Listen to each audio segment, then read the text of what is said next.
Hi friends, आज के इस वीडियो में हम बात करेंगे हमें अपने पोर्टफोलियो में से शेयर्स को कब निकालना चाहिए, यानी कि when to sell your shares. तो इसके लिए मैं आपके साथ 5 पॉइंट्स डिस्कस करने वाला हूं जो हमेशा आपको याद रखने चाहिए कि अब आपको शेयर्स को होल्ड करना से अच्छा है कि आप उन शेयर्स को सेल आउट कर दें।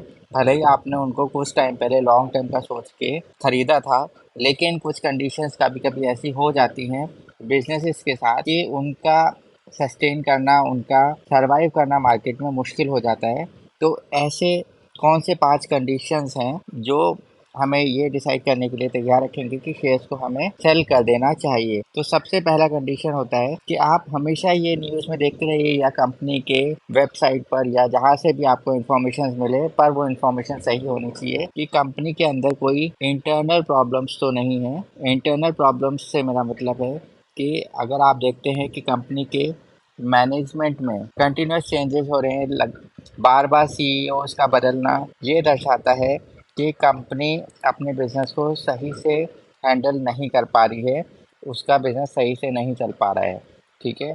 और इसके साथ साथ हो सकता है कि कंपनी के जो प्रमोटर्स हैं वो अपने शेयर्स को खुद ही सेल करते जा रहे हैं, क्योंकि इससे ये हमें पता लगता है कि कंपनी के बिजनेस में प्रमोटर्स जो होते हैं उन्हीं का खुद पे विश्वास नहीं रहा है कंपनी में। तो फिर आप जो उस कंपनी के एक शेयर होल्डर्स हैं, तो आप कितना उसको आप शेयर्स परचेज करके उसको नहीं रन कर पाएंगे। तो ऐसे कंडीशन में आपको शेयर्स को सेल कर देना चाहिए। सेकेंड पॉइंट जो आपको हमेशा ध्यान रखना है कि आप देखते हैं कि कंपनी का जो बिजनेस है वो आगे आने वाले टाइम में सस्टेन करना उसको मुश्किल है।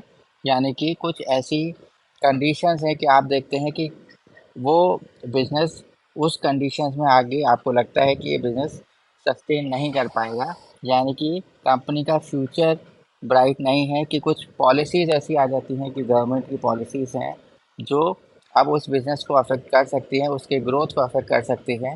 तो ऐसे शेयर्स को सेल कर देना ही बेहतर होता है। तीसरा कंडीशन जो आपको ध्यान रखना है कि आपको शेयर्स को सेल करना है, वो ये है कि जब आप देखते हैं कि कंपनी का जो ओवरऑल परफॉर्मेंस है, वो कंपनी मोस्टली क्या कर रही है कि अपने जो उनके रिजल्ट्स डिक्लेयर होते हैं वो आप देखते हैं कि ईयर ऑन ईयर रिजल्ट्स, यानी कि हर साल जो रिजल्ट्स हैं वो डिक्लाइनिंग होते जा रहे हैं, मतलब कि उनका परफॉर्मेंस अच्छा नहीं चल रहा है। इसका मतलब है कि कंपनी में सब कुछ ठीक है, लेकिन उनका जो ओवरऑल बिजनेस है वो अफेक्ट होते ही जा रहा है और धीरे धीरे जो प्रॉफिट्स हैं वो डिक्लाइन कर रहे हैं। जो उनका बिजनेस ग्रोथ होना चाहिए था, उस पर्सपेक्टिव में वो ईयर ऑन ईयर आप देखते हैं, एनालाइज करते हैं कि ये डिक्लाइन करते जा रहा है। तो ऐसे कंडीशन में भी आप शेयर्स को सेल कर सकते हैं। चौथा कंडीशन हम बात करेंगे कि कंपनी की जो शेयर होल्डिंग पैटर्न है उसको आप देखते हैं कि शेयर होल्डिंग पैटर्न जो कंपनी का होता है, जो कंपनी का शेयर होल्डिंग पैटर्न होता है उसमें आप देखते हैं कि जो दूसरे इन्वेस्टर्स हैं, जैसे कि खासकर कि एफआईआई और डीआईआई, यानी कि फॉरेन इंस्टीट्यूशन इन्वेस्टर्स और डीआईआई जो है वो लगातार अपनी होल्डिंग्स को इसमें कम कर रहे हैं और प्रमोटर्स भी होल्डिंग को कम कर रहे हैं। या पब्लिक की होल्डिंग बढ़ते जा रही है लेकिन एफआईआई और डीआई की होल्डिंग कम होते जा रही है।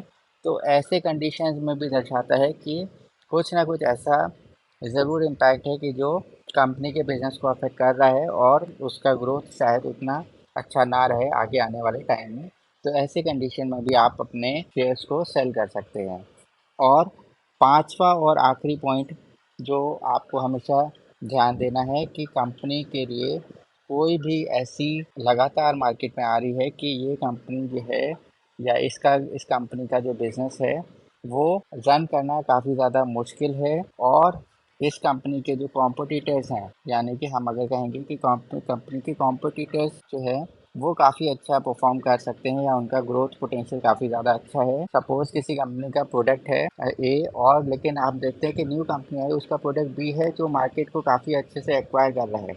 तो ऐसे में आप जानते हैं कि कंपनी का बिजनेस बहुत जल्दी तेज़ी से अफेक्ट हो सकता है। हम एक एग्जांपल ले लेते हैं कि पेजर एक डिवाइस था जो पहले आया था मैसेजिंग के लिए, लेकिन उसको उसके बाद एक मोबाइल डिवाइसेस आए थे, सेलुलर फ़ोन जिसको हम यूज़ करते हैं। तो जब मोबाइल आ जाता है तो फिर पेजर का यूज़ एकदम मिनिमल हो जाता है, वो मार्केट ही ख़त्म हो जाता है। अगर ऐसा कोई भी प्रोडक्ट वगैरह आप देखते हैं कि कंपटीशन में आता है और वो काफ़ी ज़्यादा मार्केट में एक्वायर होते जा रहा है, तो इसका मतलब है कि आपको अपने शेयर्स को सेल कर देना चाहिए।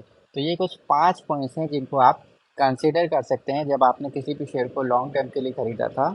लेकिन अगर कंपनीज़ में ऐसे कुछ इश्यूज़ हैं तो आप अपने शेयर्स को सेल कर सकते हैं। उम्मीद है कि आपको ये वीडियो समझ में आया होगा, तो प्लीज़ इसको लाइक कर दीजिएगा और चैनल को सब्सक्राइब करना ना भूलें। मिलते हैं नेक्स्ट वीडियो में, तब तक के लिए बाय बाय।